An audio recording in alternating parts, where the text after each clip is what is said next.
극단적 선택을 암시하는 글이 SNS에 올라왔는데 연락은 안 된다.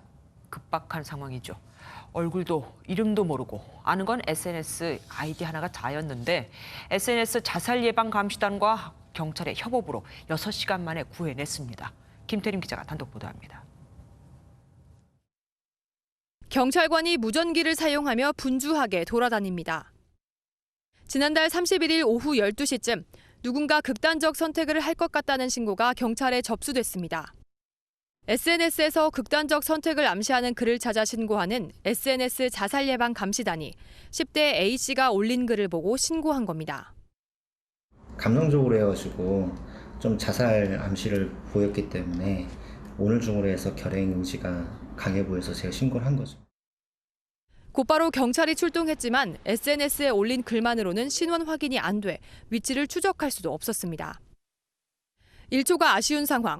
서울 마포경찰서 소속 오세준 경장은 A씨가 지금 마포에 있다라고 쓴 글이 뜨자 주변을 바로 수색하기 시작했습니다. SNS를 계속 모니터링을 했어요. 근데 이제 마포에 왔다는 게시물을 보고 이제 마포역을 계속 찾던 중에 그 아이디를 파악이 돼서 같은 시각 최초로 112 신고가 접수된 서울 수서경찰서는 온라인 수색에 전념했습니다. SNS 업체를 통해 신원을 파악했고 휴대전화 위치까지 찾아낸 겁니다. 경찰은 6시간에 걸친 수색 끝에 마포대교에 있던 A씨를 극적으로 발견할 수 있었습니다. 늦지 않아서 정말 감사하다는 생각이 들고 정말 생명을 구했다는 안도감이 가장 컸죠. 결국 가족에게 돌아간 10대 A씨.